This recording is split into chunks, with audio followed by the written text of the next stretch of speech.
Eh bien, bienvenue à tous pour cette visio Run for Planet, qui est finalement le projet de mon ami Laure qui se bat depuis des années pour faire vivre ce défi et pour lui donner une résonance qui va permettre en 2024 à cette fameuse pépinière de voir le jour pour le bien à la fois du projet et bien évidemment de la planète.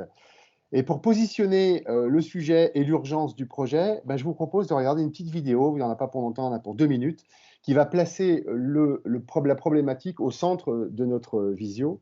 Et puis merci donc à Baptiste des Forêts du Sport Français, puisque c'est lui qui va commencer en envoyant la vidéo. Hop, c'est parti. Victimes de la sécheresse, de la multiplication des insectes ravageurs, nos forêts ne remplissent plus leur rôle, ne captent plus assez de CO2. Fragilisés par les effets du dérèglement climatique, les arbres grandissent moins vite. Dans le nord, à Bailleul, les aulnes de cette forêt sont chétifs, il manque déjà d'eau. On va se retrouver avec des hivers de plus en plus pluvieux et au contraire des printemps-été de plus en plus secs. Et c'est précisément entre mars et août, que les arbres ont besoin d'eau pour croître. Derrière, on le voit, les perches qui sont alignées là sont mortes ou sont en train de mourir, quoi. Un peu plus loin, Les voici. les saules sont décharnés, gris, eux aussi meurent prématurément. Ces arbres secs ne captent plus de CO2. C'est lorsque la forêt est jeune, en pleine croissance, qu'elle capture le carbone. Avec la sécheresse, les incendies, les maladies, la mortalité des arbres a augmenté de 54% en une décennie. En se décomposant, tous ces arbres morts rejettent du CO2. La forêt émet alors plus de carbone qu'elle n'en absorbe. Aujourd'hui, 3 régions françaises sont fortement impactées. Dans les Hauts-de-France, dans l'Est de la France et en Corse, là, les forêts sont vraiment émettrices de CO2 à cause de ce qu'on appelle la crise des scolites dans l'Est. C'est des insectes pas seulement ravageurs, mais tueurs. Ils tuent les arbres et puis donc après, il y a une grosse perte de carbone qui s'ensuit. Les scolites, qui ravagent les forêts du Grand Est, prolifèrent quand les températures sont douces. En 10 ans, la capacité de stockage de CO2 de nos forêts a été divisée par 2, mais il y a des solutions. Couper moins d'arbres et surtout adapter la forêt. On voit que les essences du sud de la France seraient plus adaptées à des climats du centre ou du nord de la France. Et donc, on va essayer par les stratégies de plantation, en choisissant les essences qu'on va mettre, de planter des essences qui paraissent mieux adaptées au climat futur. Il y a urgence à reboiser de façon différente la France. Si rien n'est fait d'ici à 2030, nos forêts émettront en moyenne plus de carbone. Merci beaucoup Baptiste pour avoir choisi cette vidéo qui est on ne peut plus claire et qui repose le projet Run for Planet par rapport à ces graines et aux variétés d'arbres qui vont être plantées. Alors je remercie déjà tout le monde d'être là. Vous avez bien évidemment la possibilité de poser des questions. Ces questions seront traitées en fin de visio par notre ami Stéphane, qui est là depuis très longtemps, comme il le disait tout à l'heure, et avec qui j'ai plaisir à me retrouver. On va commencer. Alors, l'objectif aujourd'hui, c'est de découvrir un peu tout le projet Run for Planet. Et pour ça, on va travailler où on va recevoir 3 intervenants différents qui composent eux-mêmes le projet. On va commencer par Laure, qui est donc la présidente et donc la fondatrice de ce projet Run for Planet. Et Laure, tu peux nous rappeler un peu l'ADN ou la genèse de ce projet, de ce double projet finalement que tu portes depuis des années maintenant. Effectivement, je te remercie Eric.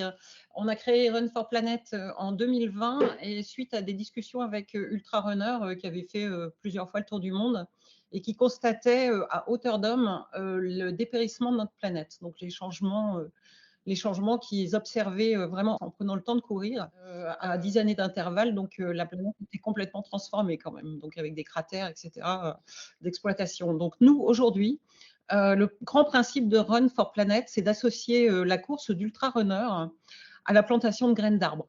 David rentrera dans le détail du sujet de la course. Nous plantons une graine dans la pépinière citoyenne pour chacune de ces foulées.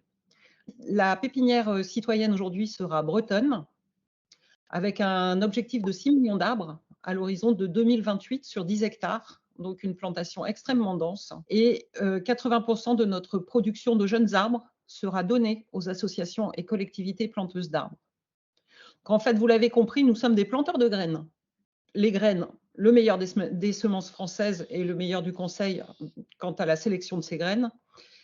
En 2024, effectivement, je serais heureuse de lâcher les stylos, les micros, les claviers, pour aller mettre un peu plus les mains dans la terre et pour le meilleur des générations futures et démarrer une plantation de 250 000 graines d'arbres avec un objectif de production de 130 000 arbres qui seront envoyés à partir de 2026 aux associations et aux collectivités qui nous en feront la demande. Voilà. Je passe la parole. Je te repasse la parole. Alors, merci Laure pour ça. Pour ceux qui en veulent un peu plus, vous pouvez très bien aller sur le site runforplanet.org, dans lequel vous aurez peut-être beaucoup plus de détails que Laure vient de vous expliquer.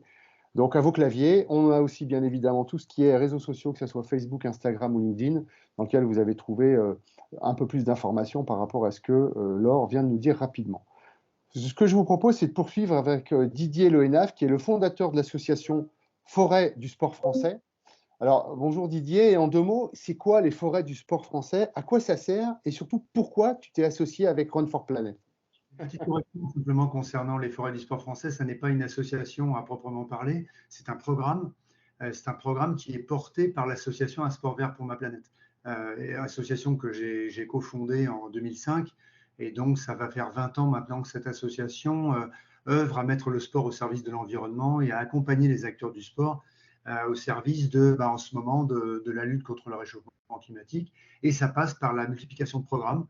On avait créé un programme qui est toujours en activité et hyper actif, qui est le programme des Eco Games, qui sont des événements sportifs alternatifs.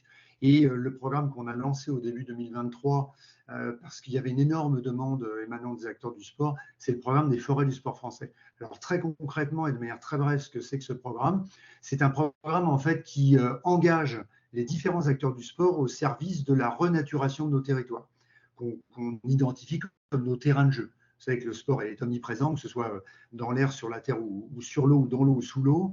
Et donc, dans la lutte contre le réchauffement climatique, on combat avec 3 axes majeurs qui sont, l'écomobilité notamment. Le sport étant très émetteur de gaz à effet de serre, on essaie de limiter ses émissions. Et en parallèle, on essaie de séquestrer au maximum ces émissions. Et il y a 2 manières de le faire, en se battant pour la protection des océans et en se battant pour la préservation et la multiplication de nos forêts. Ce qui nous amène au programme des Forêts du sport français, qui est un programme où chaque acteur du sport est incité à planter des arbres, des micro-forêts, des haies, des bosquets comestibles, à multiplier les murs végétalisés, à multiplier les nichoirs à oiseaux, les hôtels à insectes, les ruches, etc.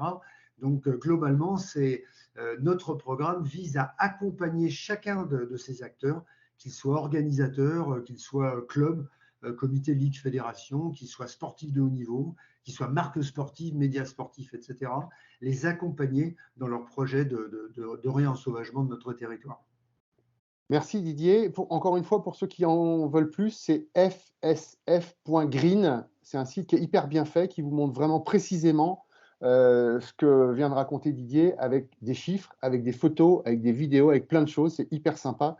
Donc allez voir ce site, comme ça vous aurez la complémentarité de ce qu'on vient de raconter. On a vu tout à l'heure, le projet, c'est un double projet. Donc on a l'utilisation des arbres avec Didier et des forêts avec le sport français. Et je vous propose maintenant d'aborder le 3e volet. Et le 3e volet, c'est le running, et plus particulièrement l'ultra-running. Et pour ça, on va passer la parole à David, qui est ultra-runner et qui a choisi de s'engager aux côtés de Run for Planet. David, tu peux te présenter? Bonjour à tous, donc, David Lebroc, j'ai 54 ans, je vis en Bretagne.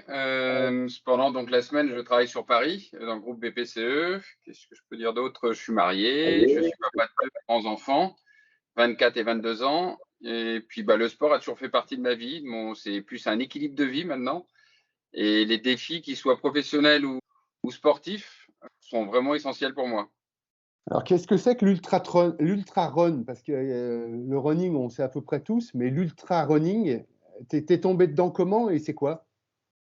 Pour faire plaisir à mon fils, en fait, pour essayer de l'intéresser plus à ce que je faisais. Effectivement, avant, je faisais plus des marathons, donc traditionnels. Et il y a eu une course qui s'est réalisée. Lui, c'est un fan de vélo et fan de Tour de France. Et je suis tombé sur une course qui faisait le Tour de France. Et c'était par étapes, mais c'était l'ultra running. C'est en fait une discipline sportive qui consiste à courir des distances au-delà du marathon. Voilà. Donc c'est très large après, hein, mais cette discipline que j'ai découverte m'a permis de vivre vraiment de très grosses émotions, beaucoup plus intenses que dans le marathon où j'étais plus dans la performance, à regarder les chronos, etc. Et là, dans des distances de 200 km, etc., bon, on vit plein d'émotions et on a l'impression qu'on touche le fond, mais on revit et c'est des émotions magnifiques. Et cette pratique combine différents aspects, donc tels que le physique, le mental, l'alimentation, l'hydratation, la récupération. Enfin voilà, je la trouve très complète et exigeante et j'aime beaucoup. Voilà. Et en combien de temps on devient un ultra runner? Parce que faut quand même préparer son corps. Ça se fait pas en 5 minutes, j'imagine. Non, c'est vrai que ça se fait pas en 5 minutes, mais je pense que comme tout défi que je me suis lancé, alors je vais pas vous dire à chaque fois à quelle époque je les lance, mais c'est souvent lors du premier de l'an et lors de soirées festives où on se lance des défis et puis le lendemain on regrette un peu, mais bon, quand on les a lancés, il faut les assumer après. Donc je me suis mis à faire des Ironman, alors j'ai jamais fait de triathlon et parce que voilà, on s'est lancé un défi entre copains et voilà, le but, c'est d'atteindre un objectif. Après, voilà, on a tous des performances différentes, mais avant tout, voilà, on est tous, comme je dis toujours, on est tous vainqueurs de nos objectifs. Et c'est ça qui est beau, c'est que voilà, on se donne des objectifs, quelle que soit la performance, elle est belle. Alors, si on revient un peu sur Run for Planet, quel est le principe de ta collaboration avec Run for Planet? Tout d'abord, ça a commencé avec une rencontre, la rencontre de Laure et toute l'équipe de Run for Planet, qui sont des personnes engagées et tournées vers l'avenir des générations. Et ça, j'ai trouvé ça fantastique. On partage, je trouve, une vision commune de la nécessité de préserver notre planète. Laure l'a dit tout à l'heure, les runners ont besoin d'oxygène pour courir. Et puis aussi de courir à travers la nature, c'est quand même quelque chose d'essentiel. Donc, l'objectif est de redévelopper nos forêts, donc, qui sont les poumons verts, comme on dit, de notre planète, et en utilisant des méthodes respectueuses de l'environnement. Donc, chacun apporte son savoir-faire à cette noble cause et je suis fier d'apporter ma modeste contribution à cette association. Alors, j'imagine que tu as déjà des petites idées. Où est-ce que ça va se dérouler, ton défi? Alors, le défi, on va essayer de le relever en France parce que, comme on vient de le voir via la vidéo, on a quelque chose à faire en France. L'objectif était de courir un total sur une distance de 3000 km, environ donc 70 km par jour. Et on souhaite le faire sans assistante motorisée. Donc, c'est dans un respect d'une empreinte carbone proche de zéro.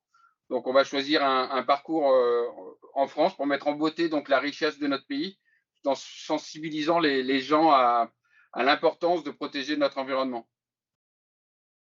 Tu vas le faire en pleine nature ou tu vas quand même aller dans certaines villes?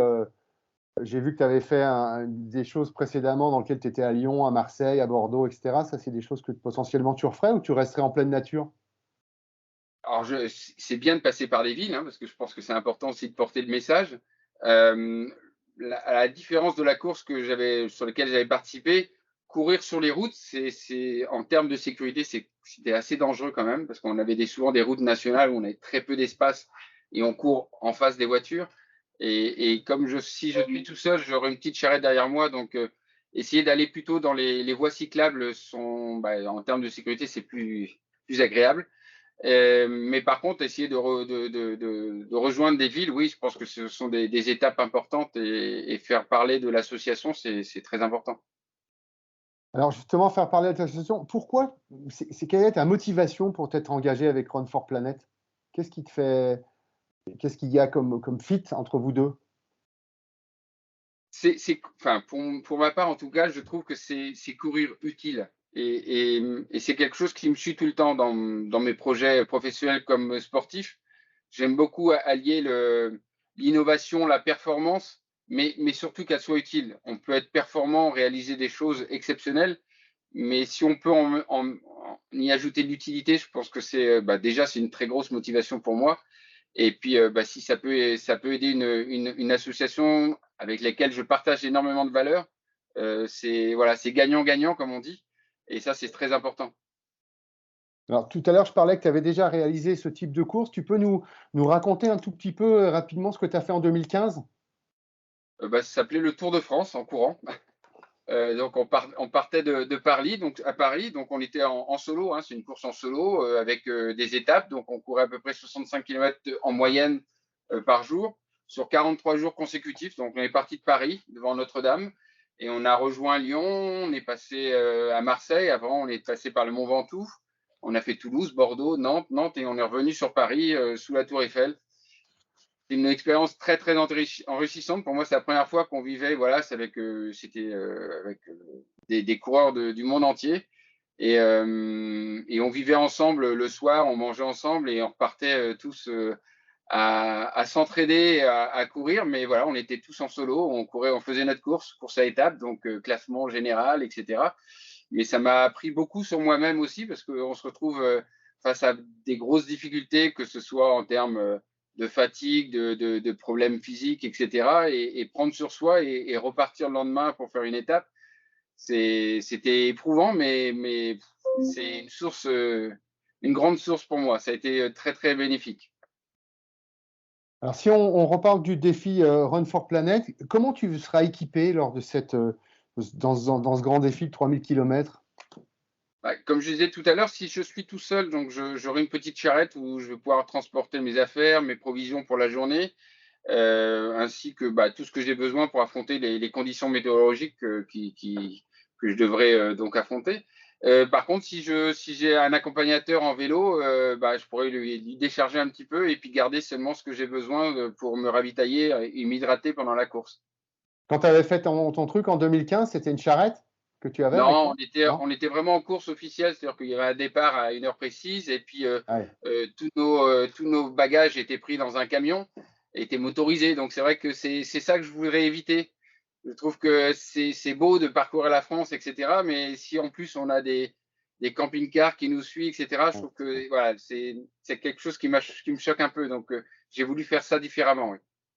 Et quand tu cours, tes horaires, c'est quoi à peu près? Tu commences très tôt le matin ou au contraire, tu fais grasse mat? Tu fais quoi? Comment ça se passe? Je suis plutôt du matin, Ouais. que ce soit au niveau du boulot et encore plus au niveau du sport, parce que j'essaie de courir le matin très tôt avant de commencer mon travail, parce que j'apprécie courir comme ça, où tout le monde dort, et puis surtout d'être témoin du réveil de la nature. Et pour moi, c'est des beautés de paysage au lever du soleil qui vous remplissent de joie pour la journée. Donc non, j'apprécie beaucoup de courir le matin tôt. Et quand tu fais ça, tu as un appareil photo quand même avec tu fais un peu de reportage ou tu es vraiment focus sur la course et non?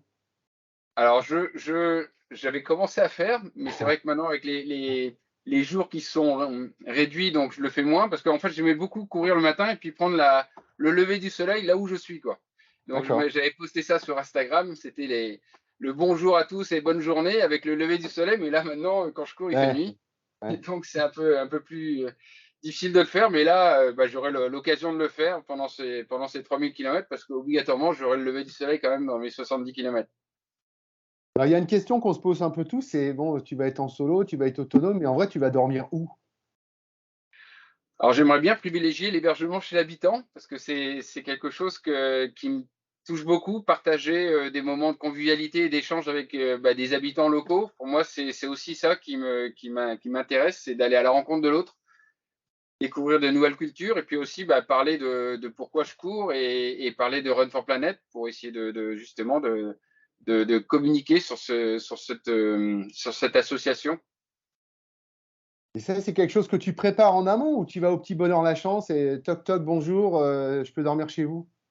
Alors, c'est toujours mieux de préparer en amont, Ouais. mais comme disait un célèbre aventurier, si on attend d'avoir toutes les réponses à ces questions, on part jamais. Donc souvent, il faut partir et puis penser que voilà, il y aura des âmes sœurs qui vont venir le long de la route en proposant d'héberger. Ouais, c'est un peu de l'aventure, mais c'est ce que je recherche aussi. Sortir D'accord. un peu du contexte de la course et d'aller au devant des personnes et puis parler surtout et échanger. Et j'imagine que enfin, avec autant d'efforts, ta nourriture ou la manière dont tu te nourris est extrêmement importante. Tu gères ça comment? Ça, c'est le point clé pour moi, le point le plus délicat parce que je suis devenu intolérant au gluten depuis 4 ans et c'est un gros point noir pour moi parce que même participer à des courses, c'est toujours très difficile parce que je peux pratiquement rien manger dans les ravitaillements. Donc ça, c'est quelque chose, oui, qui est très délicat pour moi. Donc, faut que je fasse très attention à tout ce que je mange, car le moindre écart peut me compromettre mon défi. Donc, mon régime alimentaire est très spécifique, donc je dois m'assurer à essayer de trouver les aliments sur la route, ou trouver en tout cas les bonnes épiceries qui me permettraient de manger fruits, légumes, etc. Il n'y a pas de sujet là-dessus. Mais tout ce qui est transformé, alors les boulangeries, tout ce qui est restauration rapide, malheureusement, c'est pas pour moi. Et donc, c'est quelque chose où je dois faire très attention, oui.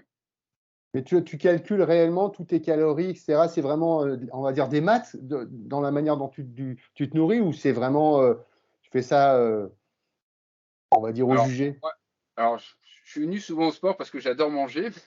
Et non, pour moi, c'est un plaisir de manger. Donc, je veux pas que ce soit, D'accord. c'est pas un carburant, mais effectivement, bien manger, c'est aussi le carburant qui vous permet de courir. Donc, oui, j'ai appris à savoir quoi manger pour pouvoir continuer à courir de telles distances. Après, il y a une chose, imaginons que nous, ce qu'on aimerait bien comprendre, c'est que là, tout d'un coup, tu vas partir genre dans 15 jours. Comment on se prépare, alors pas dit dans 15 jours, mais comment on prépare son départ? On ne court pas toujours 70 km par jour, donc comment on se met petit à petit en route pour pouvoir accéder à ces 70 km sans trop de douleur? Déjà, il faut courir régulièrement. Donc, quand on part sur un objectif de courir tous les jours, il faut courir tous les jours. Donc, et progressivement allonger la distance. Donc, jusqu'à ce qu'on peut, hein, parce qu'on a un travail comme beaucoup. Voilà, j'essaie de le faire. Donc, j'allonge ma distance toutes les semaines. J'essaie de garder la même distance pendant toute une semaine, et j'allonge un peu la distance toutes les semaines. Après, il y a du renforcement musculaire, ce qui permet d'éviter quand même pas mal de blessures. Et puis voilà. Puis j'aime pratiquer aussi d'autres sports qui me permettent de passer de bons moments en famille avec des amis, comme du paddle, du golf, du soccer. Voilà, ça me permet de sortir un peu le côté entraînement, mais plus faire du sport loisir et plaisir. Et alors moi, ça m'intéresse en tant que pro, mais dans le business, comment tu arrives à prendre? Tu prends 2 mois de vacances et tu fais un défi comme ça? Alors, oui, oui, j'ai le droit à tant de jours de congé, et je mets tous mes jours de congé à faire D'accord. ce type de défi. Après, on revient sur le truc. Comment on va pouvoir te suivre sur ton défi de Run for Planet? Pour suivre ce défi avec Run for Planet, je vous invite à vous rendre sur les réseaux sociaux de Run for Planet, parce que je m'appuierai sur leur expertise pour diffuser l'information. Et comme je suis tombé sur des personnes qui sont extrêmement communicantes et bien meilleures que moi sur ce sujet, donc je préfère m'appuyer sur eux. Là, aujourd'hui, maintenant, si on te disait, tu as besoin de quoi maintenant, en ce moment, avant de partir?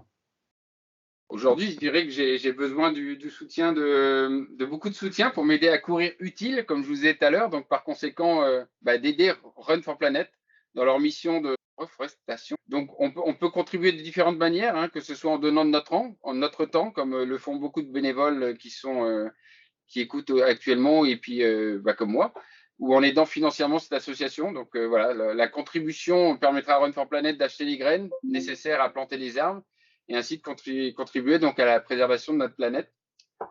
Comme Run for Planet, comme l'a dit Laure, s'engage à planter un arbre à chacune de mes foulées, voilà, mon aide aujourd'hui essentielle serait d'atteindre cet objectif. Donc, moi, je m'engage à courir, et puis voilà, il faut aider Run for Planet à acquérir ces graines pour pouvoir planter un arbre à chaque foulée.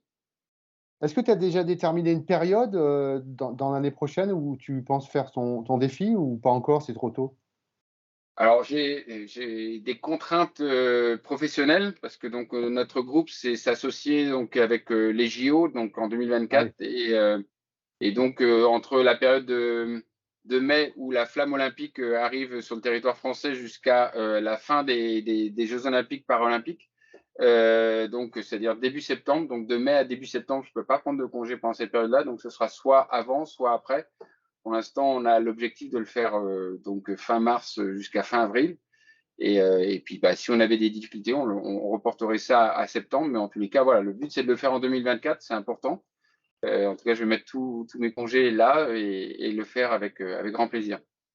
Écoute, merci beaucoup, David. Moi, je suis un peu admiratif de tout ce que tu mets au service de Run for Planet. Et puis, comme pour nos 2 précédents invités, je sais que tu as un site. Pour ceux qui veulent aller le visiter, c'est davidlebroc.wordpress.com. Dessus, vous avez un CV un peu plus détaillé et un peu plus complet que ce que David vient de nous donner. Donc, je te souhaite une belle préparation et surtout un plein succès dans ce super challenge, que ce soit au mois de mars ou après le mois de septembre. Laure, tu voudrais clôturer ce volet ultra sportif et tu me confiais en préparant qu'il y avait un potentiel peut-être de 5 ultra-runners dans le monde, sur chaque continent. Oui, c'est vrai ouais. ou c'est faux tout ça? Tout à fait, Eric. En fait, à la base, en créant en février 2020 le projet, on avait vraiment une vocation internationale, avec un petit peu un credo aussi qui dit l'oxygène ne connaît pas les frontières. Quand je plante une graine d'arbre à Rennes, par exemple, ça profite à la terre entière.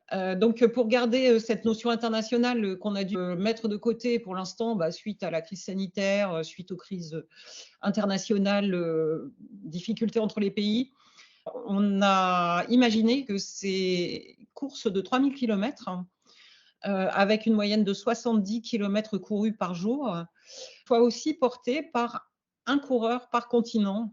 Et donc, nous planterions une graine, nous allons planter une graine par foulée réalisée par ces 5 ultra-runners. Alors, où est-ce qu'on en est, en tout cas, de ce projet-là? On a monté toute la partie juridique, etc., puisqu'il y a pas mal aussi de points, la sécurité, les responsabilités diverses, etc. Et puis, parce que c'est carrément un défi incroyable quand même, hein. On imagine bien courir 70 km par jour et quand même se mettre au service de Run for Planet. Donc, je te remercie encore, David, pour nous montrer, partager avec des gens du monde entier les rencontres, l'investissement en fait des gens pour protéger la planète et puis leurs remarques, etc. Et tout ça, ça va se passer à hauteur d'homme, donc vraiment en direct. Je pense que David en a bien parlé. Donc on est en train de monter le projet à l'international avec des pays cibles comme l'Australie, l'Amérique, l'Australie parce qu'on a pas mal d'ultra-runners quand même qui visent cette destination. L'Amérique pour avoir un point et on va être large, ce sera certainement l'Amérique du Sud en l'occurrence. L'Asie évidemment et puis l'Afrique qui est un grand continent pas si loin de chez nous, mais avec aussi des complexités d'organisation. Donc, on est en train de mettre au point tout ça et je tenais à remercier les bénévoles pour le travail incroyable qu'ils sont en train de développer. Parce que pour l'instant, effectivement, on est vraiment une trentaine de bénévoles sur le projet organisé par équipe. Et donc, il y a l'équipe juridique en particulier qui est en train de nous adapter les contrats pour voir un peu comment est-ce qu'on peut travailler à l'international. Donc, on en est là. Et on pense que les 4 autres ultra-runners, donc David va ouvrir la marche au printemps 2024, prendront la suite. Et je pense qu'il y aura des échanges très, très intéressants entre ces 5 ultra-runners, de par leur investissement et puis ce qu'on pourra avoir d'une surface du globe à l'autre. Effectivement, ce n'est pas du tout une fake news. L'objectif, c'est vraiment de garder notre dimension internationale et de passer à 5 ultra-runners, ce qui nous donne aussi l'occasion de discuter avec d'autres pays dans le monde pour monter des pépinières avec des formats de 6 millions d'arbres sur 10 hectares, voire un peu plus grands, et pouvoir reforester en fait, sur des associations franco-tanzaniennes, peut-être, franco-australiennes, etc. Donc, pouvoir développer le concept. Super, merci beaucoup Laure pour cette ouverture et cette vision beaucoup plus large. Mon cher Stéphane, ça va être à toi. On arrive à la fin de nos interviews. Il y a eu des questions qui ont été posées, je crois. C'est ça. Donc, on a une question de Didier qui, alors je pense que David, tu as déjà pris connaissance de la question, qui pose la question de comment calcules-tu le nombre de tes pins et le petit piège, voilà. C'est est-ce que tu vas chercher à les raccourcir pour augmenter le nombre de graines plantées? Ça, la question, je peux la transférer à Laure. Alors, on va généreusement équiper David d'un GPS. En fait, on a fait une cote mal taillée pour les foulées. Donc, David, tu peux raccourcir tes foulées. Ça ne va pas changer, en tout cas, l'engagement. On considère qu'une foulée d'ultra-runner, ça n'engage que moi. Mais on était parti sur 0,85 cm.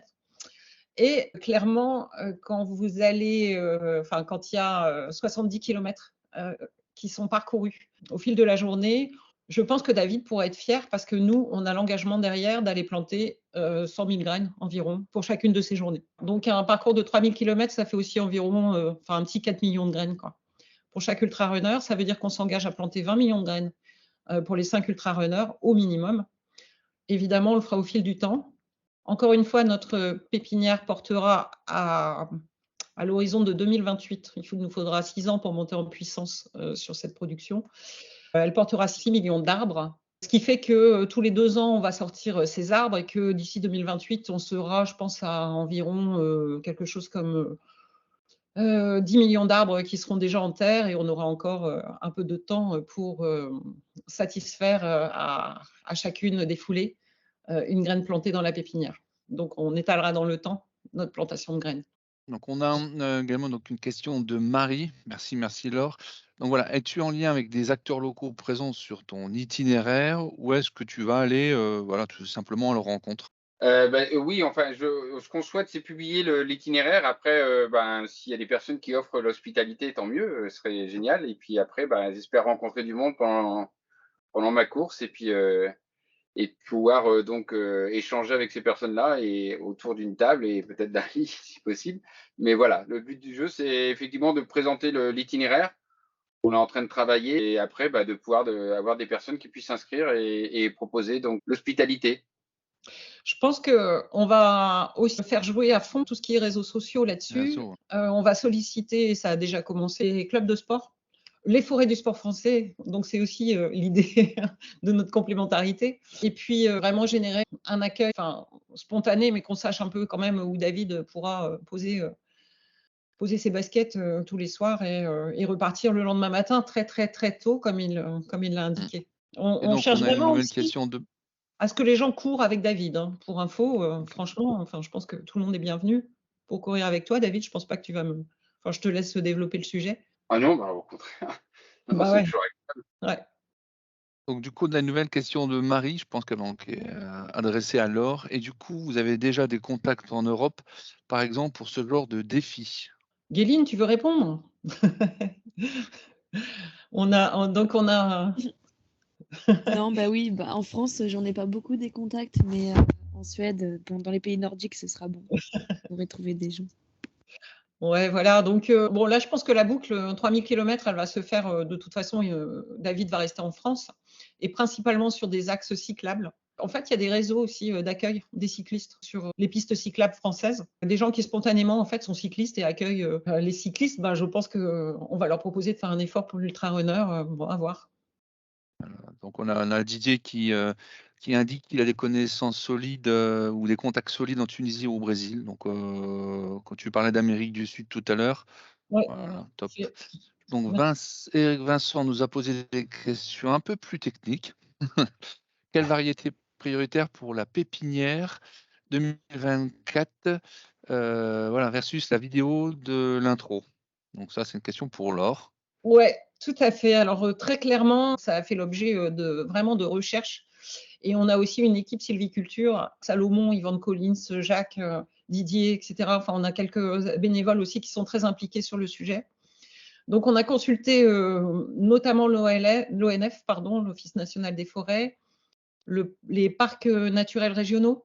Alors, on voit dans la vidéo les Ardennes, hein, globalement. Donc, je pense que Stéphane, toi qui habites Charleville-Mézières, t'es bien au courant des problématiques de ces régions du Grand Est. Qui sont en train d'être dévastées. On n'en parle pas, mais bon, il n'y a plus d'épicéa dans 2 ans, a priori, dans les Ardennes. Donc, évidemment, l'ONF nous a fait part de sa demande de reforestation et notamment d'épicéa. Bon, c'est en cours de discussion parce que ce n'est pas définitif. Il y a une grande question puisqu'on a un dérèglement climatique et qu'on a quand même des réchauffements sur ces environnements-là, et puis parce qu'ils sont décimés par les scolites, hein, des petits insectes qui prolifèrent et qui tuent les arbres sur pied. Est-ce que c'est la bonne variété à planter?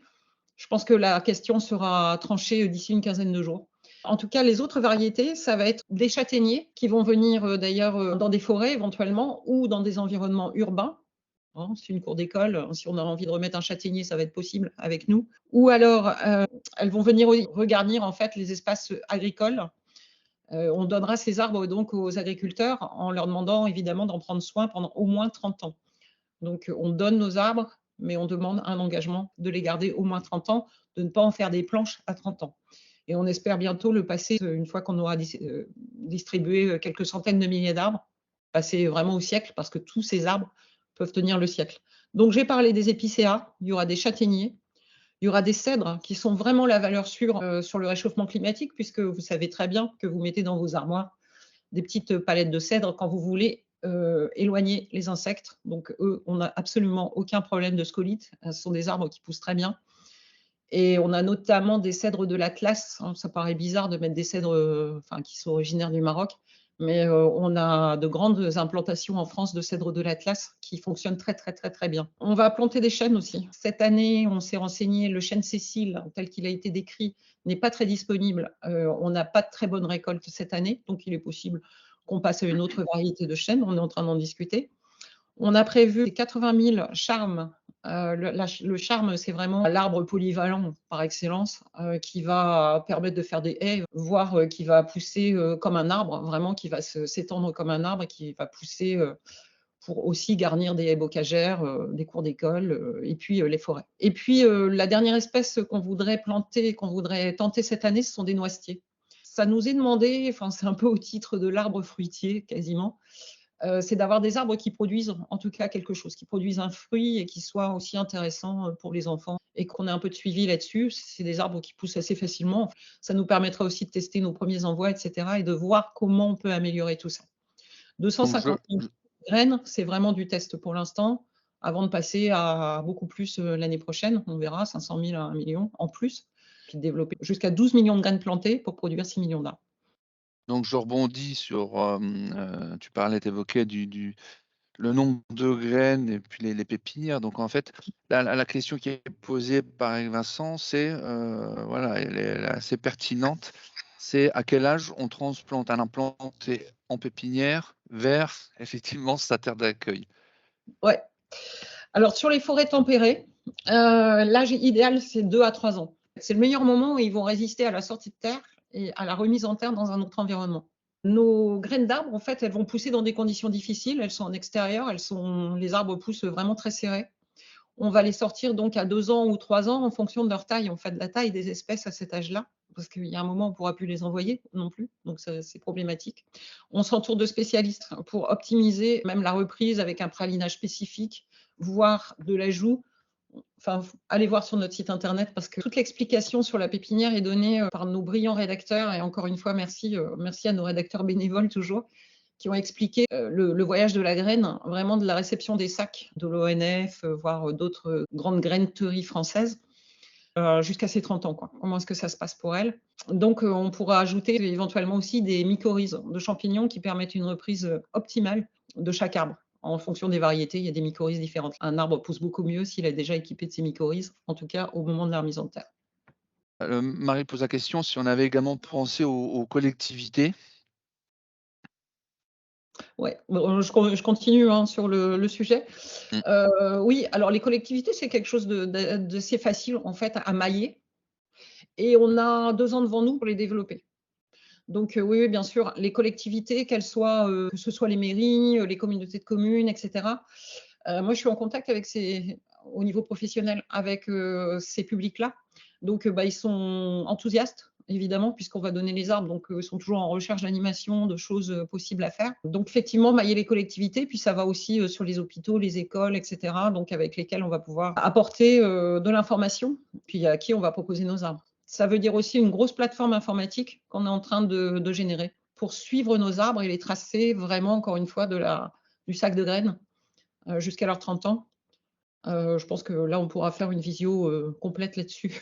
Quand il y a des dons, quand on a des partenaires financiers, on pourra voir pousser leurs arbres en France. Et on saura aussi pourquoi ils ne poussent pas. S'il y a des choses qui coincent, on va essayer d'analyser pourquoi, parce qu'on le saura. Donc, deux choses. Il y a donc Didier qui donne une petite information technique sur le chêne vert, qui présente l'avantage d'être quasiment irrécupérable par les industriels, car il contient des nœuds indigestes à la vente. Donc, ouais. Oui. Alors ça, c'est une caractéristique. C'est une caractéristique de nos arbres. C'est-à-dire que nous, on les plante pour qu'ils... Enfin, s'ils poussent tordus, ça me va très, très bien. D'ailleurs, c'est plus joli, plus naturel. Et effectivement, nous, on n'a absolument pas d'objectif ou en tout cas esthétique ou de rentabilité derrière. Donc, ça nous permet aussi de proposer tout type d'essence. Après, le problème, c'est de les faire pousser sur les terres où on est, quoi. Donc, il y aura peut-être quand même une certaine limite. Je rebondis sur ce que disait les faire pousser sur les terres où on est. Donc, une question dans la stratégie Run for Planet, est-ce qu'il y a un plan de plantation qui est déjà élaboré? Et si oui, est-ce qu'il y a des régions, des zones qui sont plus en collaboration avec Run for Planet, et comment elles sont choisies, ces zones? Alors, je pense que la première vidéo illustre bien la réponse à ces questions. Puis, naturellement, Stéphane, comme toi, tu étais dans les Ardennes et que j'entendais parler de problématiques ardennaises, le Grand Est est très concerné par le projet. Bien entendu, nous, on implante, même si on implante notre pépinière à Rennes, aujourd'hui, on est en mesure de fournir des arbres pour le Grand Est. Ce n'est pas un problème, il n'y a pas une distance non plus. Enfin, on est sur les mêmes latitudes, donc tout va bien. Et ça ne nous empêche pas, effectivement, de discuter avec eux. Bien au contraire, on est vraiment ouvert à toutes les discussions avec tous les acteurs des territoires. Chaque région aujourd'hui, encore merci à mes bénévoles, parce que tout ça, c'est eux qui m'ont aiguillé. Merci Salomon, notamment. Et chaque région produit un cahier des charges et une demande par rapport à ce que doit être son environnement demain. On étudie tout ça. On en discute aussi, évidemment, avec les gens qui vont nous acheter des arbres. Parce que si on en donne 80%, on va en donner 20%. Ce qui nous permettra d'être autonome une fois que la pépinière sera à plein potentiel. Donc, avec 6 millions d'arbres en pousse. Enfin, les personnes qui sont susceptibles de nous acheter nos arbres, ce sont les professionnels de la reforestation. Anecdote par rapport à une discussion de l'année dernière, l'Office national des forêts du Grand Est, et notamment du Parc naturel régional des Ardennes, planter, enfin, si j'ai repris mes notes de mon compte-rendu de l'année dernière, plante 250 000 arbres aujourd'hui. Ils replantent 250 000 arbres par an dans le parc naturel régional en grande majorité des Ardennes, mais ils ont le potentiel d'en planter 2 fois plus, sauf qu'il n'y en a pas à replanter. Il n'y en a pas. Des jeunes arbres, il n'y en a pas en France.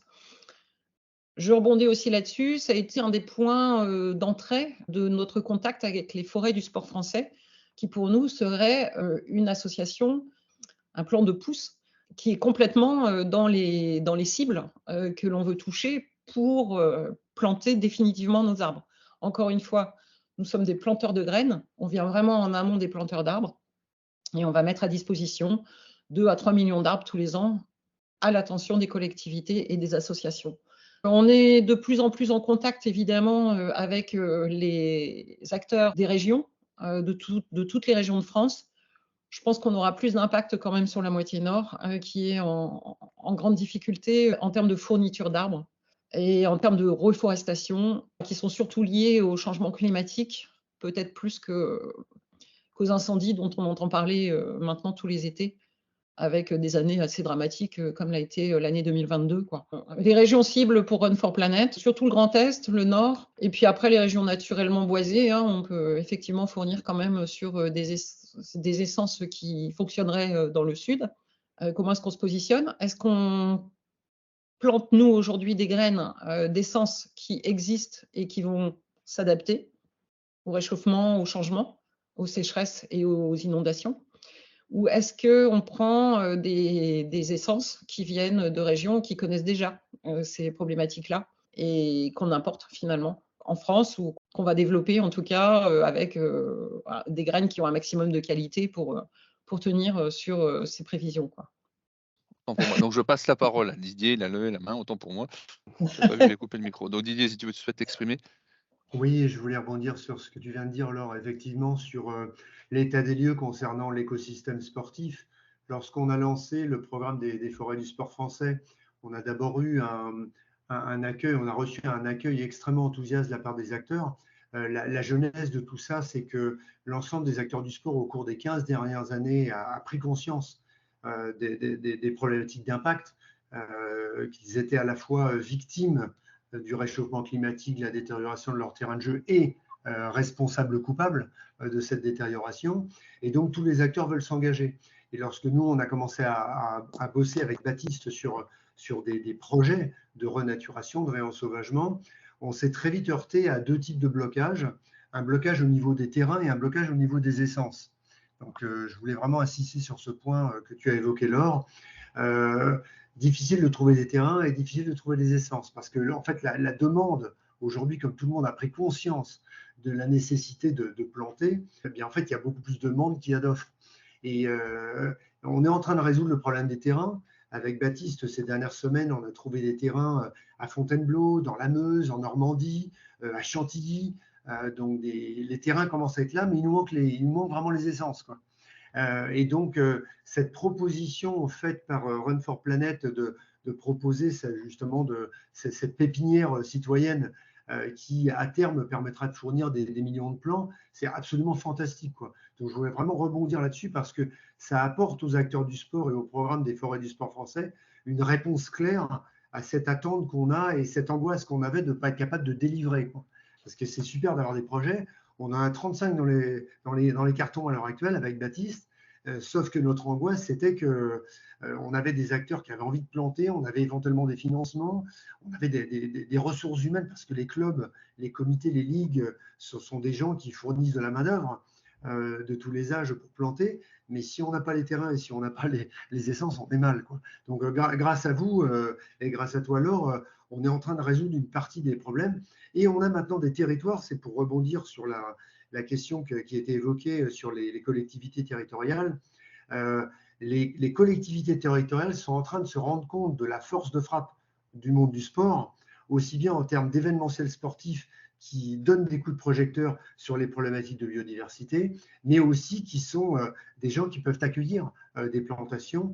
On est en train de résoudre toute cette équation et grâce à Run for Planet et cette pépinière, on est en train d'accélérer la prise de conscience et la mise en œuvre de nos opérations sur le terrain, quoi. Merci Didier, ça sera un plaisir de vous fournir des arbres. Bon, on ne va pas aller plus vite que la nature, donc ça ne sera pas avant 2026, mais ça se prépare maintenant. Et on a vraiment besoin aussi merci de ton implication et de venir parler de cette problématique-là, dont on ne parle pas en fait. Quand on plante des arbres, ils viennent rarement de France. Donc aujourd'hui, il y a une pépinière citoyenne avec quand même aussi 20 personnes qui vont être occupées sur ces 10 hectares pour de la surveillance et puis pour toutes les manipulations de maintien en bon état, d'éviter aussi d'avoir des animaux qui viennent brouter nos plantations. Et puis ensuite, pour sortir ces graines de terre, ces baliveaux de terre et pouvoir les envoyer aux bons endroits au bon moment. Donc, c'est toute une équipe et c'est un projet qui me tient à cœur. Je pense qu'on est aussi sur un sujet où moi, ma spécialité, c'est plutôt le marketing et la communication pour avoir dirigé une agence assez longtemps. Mais en tout cas, il me semble qu'on est sur une problématique sur laquelle chacun peut intervenir. Aller reforester, redonner de la verdure, enfin on voit bien, on est tous quand même un peu conscients qu'il y a des problématiques de climat, bon, à voir. Nous, on ne rentre même pas dans le débat. On sait que quand on va donner un arbre, on va dans la bonne direction. Il n'est plus question aussi d'avoir uniquement un discours de commerce en fait par rapport au projet. Et je pense que on peut vraiment tous être acteurs. C'est vraiment des sujets qui nous touchent, enfin directement au sens propre, et sur lesquels on peut être acteur de quelque chose de significatif et d'apprentissage aussi à reforester en masse. La pépinière de 6 millions d'arbres sur 10 hectares, si on voit qu'il faut accélérer les choses, on la multipliera peut-être sur les territoires. J'espère aussi qu'on pourra vraiment partager des savoir-faire avec d'autres pays et avec d'autres équipes engagées en se défaisant de tout ce qui est aspect purement commercial, quoi. Comme on dit aussi, si les arbres produisaient du Wi-Fi, on n'aurait aucun problème. Aujourd'hui, on ne peut pas se désintéresser du sujet et au contraire, on peut vraiment être acteur. C'est vraiment des sujets sur lesquels on peut avoir la main mise, quoi. Donc moi, j'encourage chacun à prendre cette conscience-là et puis à se dire oui, je peux être acteur et être le colibri aussi, voilà, qui apporte, qui va dans la bonne direction. Laure, je voudrais rebondir immédiatement sur ce que tu viens de dire. La phrase exacte que tu as utilisée, c'est quand on donne un arbre, et je rajouterais et qu'on plante un arbre, quand on donne un arbre, quand on plante un arbre, on va dans la bonne direction. J'entends quasiment quotidiennement des remarques, des critiques à peine voilées parfois sur le fait, oui, c'est le fameux oui mais quoi. Mais oui mais est-ce que ça n'est pas du greenwashing? Oui mais est-ce que les arbres, est-ce qu'on ne va pas perdre 60% des plantations? Oui mais il y a toujours du mais. Oui. Donc il faut vraiment retenir ce postulat. Quand on donne un arbre, quand on plante un arbre, on va dans la bonne direction parce qu'on est dans l'attitude, on est dans la logique de re-ensauvagement, de renaturation, de création de biodiversité. Et ça, c'est absolument essentiel. Bien sûr. Oui, il y aura de la perte, mais ça fonctionne. Bien sûr. Moi, je ne rentre pas, en tout cas, dans les débats de ce type-là, parce que, encore une fois, pour nous, le postulat, c'est ça. On peut dire ce qu'on veut. On a tous les moyens en termes de savoir-faire. Pourquoi ce n'est pas fait à ce niveau-là? Ça reste un mystère. En tout cas, nous, on s'y engage. Et on s'y engage avec une envie de le faire dans les nouvelles manières telles qu'on peut les aborder aujourd'hui. Moi, je suis très heureuse que le projet soit associatif et que les jeunes s'engagent comme ils s'engagent aujourd'hui à nos côtés. Ok, je vais juste me permettre, parce que là, on arrive presque à la fin. Rapidement, quelles sont les prochaines étapes pour chacun d'entre vous? Par exemple, David, pour toi, c'est quoi la prochaine étape? Didier, pourquoi? Et Laure, je te donnerai la conclusion, si tu ne vois pas d'inconvénient. C'est parfait, merci. Pour moi, donc, c'est de faire le tracé pour pouvoir le publier et puis après continuer à m'entraîner et pouvoir travailler avec l'association, donc Run for Planet également, parce qu'on communique régulièrement et on participe à des comités où on met en place. Et comme le disait Laure, c'est très encourageant de voir autant de jeunes qui s'associent à l'association. Ça, c'est un grand, comment dirais-je, ça génère beaucoup d'espoir en tous les cas. Moi, je trouve ça très bien que tous ces jeunes s'intéressent à la planète. Parce que bon, nous, on est un peu en fin de parcours et on est plus on a envie de plus de partager et de rendre ce qu'on nous a donné. Mais voilà, eux, je trouve ils ont beaucoup d'esprit ouvert pour pouvoir justement s'engager dès maintenant, quoi. Et ça, c'est chouette. Est-ce que tu as des jeunes qui voudraient courir avec toi? Tu sais pas? Il y en a pas qui t'ont proposé? Non. Pas. À l'heure où je cours, non, il n'y a pas beaucoup qui se proposent de courir avec moi. Mais pourquoi pas? Non, mais même ne serait-ce pas courir, hein, même accompagner à vélo, etc. Je trouve ça génial. Le témoin à Didier, alors. Didier, ouais. Oui, pour nous, le programme, je vais rappeler quand même l'anecdote. La raison pour laquelle nous avons créé les forêts du sport français, c'est un déplacement à Marseille en septembre 2021 au Congrès mondial de la nature, où on s'est rendu compte, quand on est arrivé là-bas, qu'il n'y avait quasiment aucun acteur du sport qui était représenté. Donc pour nous, ça a été un vrai choc, parce qu'on s'est rendu compte que quelle en est la cause, c'est l'histoire de la poule et de l'œuf, mais pourquoi les acteurs ne sont pas présents? Est-ce que c'est parce qu'ils se désintéressent du sujet ou parce qu'ils n'ont pas été invités à discuter de choses dont les grandes personnes discutent entre elles? Donc moi, ça a été viscéral. J'ai voulu tout de suite me positionner et positionner tout l'écosystème sport dans cette rupture en fait de malaise, et faire en sorte de faire la démonstration que le monde du sport était capable de réagir, d'agir vite, d'être proactif et d'utiliser les outils qui sont les siens, et notamment l'événementiel sportif, pour multiplier des projets qui font sens, non plus seulement au niveau social, mais aussi au niveau environnemental, quoi.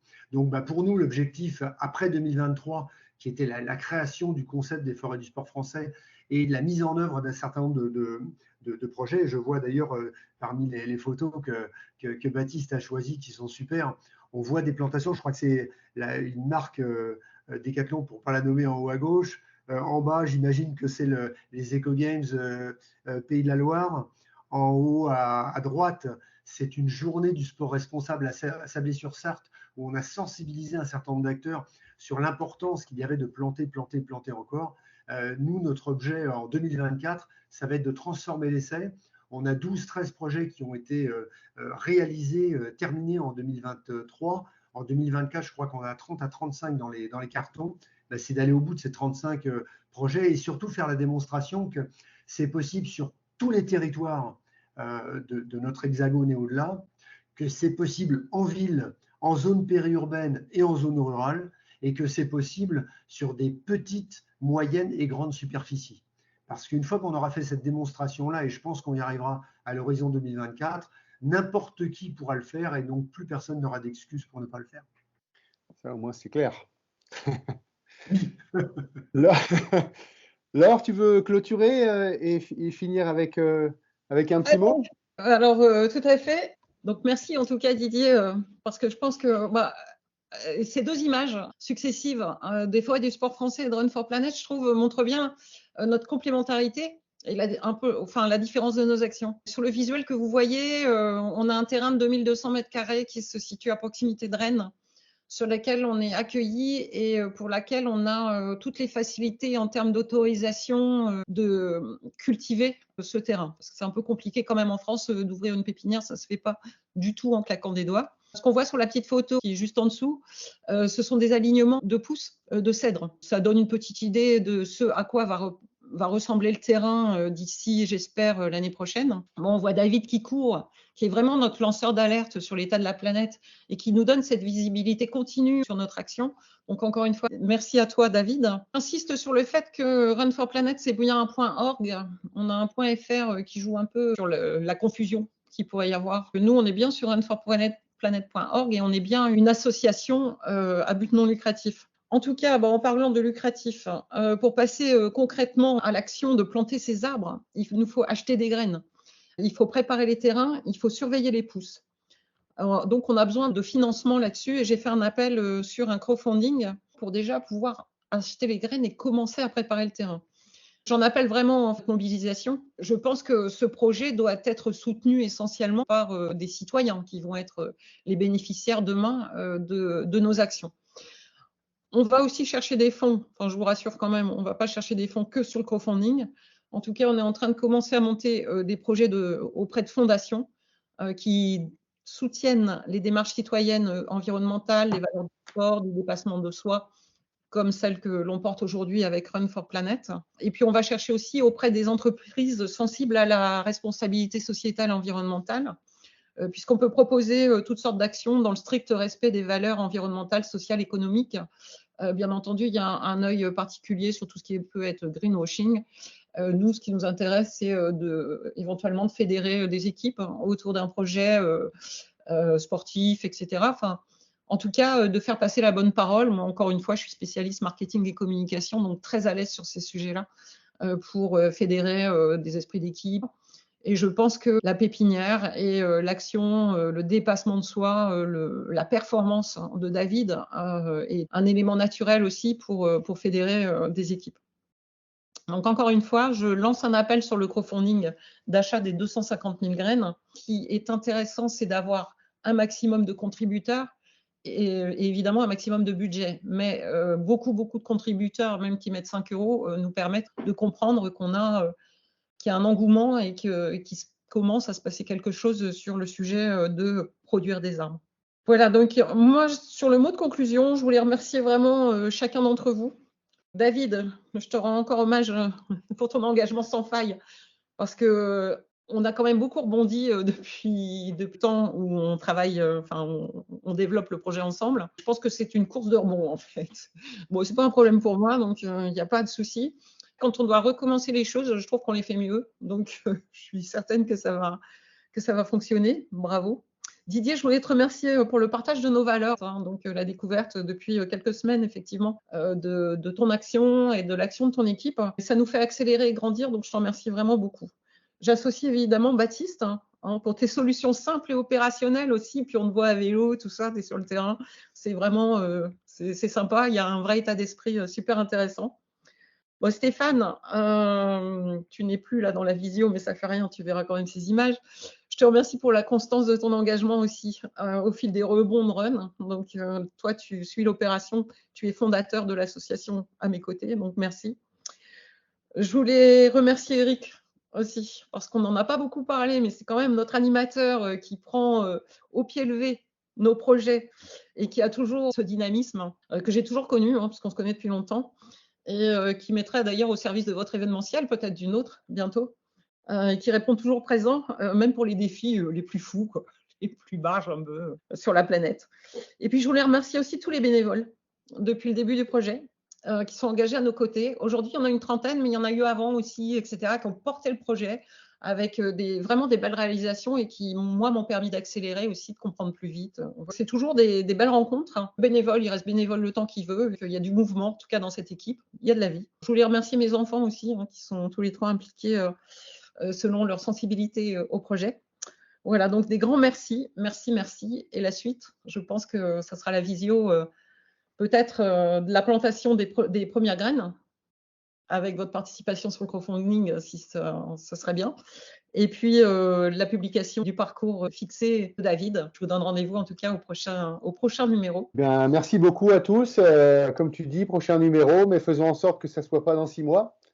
Donc, on se donne rendez-vous, je ne sais pas, après Noël. Début d'année. Voilà. Avec les vœux. Ouais. Merci pour vos belles énergies. Merci beaucoup. Belle journée à tous. Au revoir. Au revoir. À tous. Au revoir. Au revoir.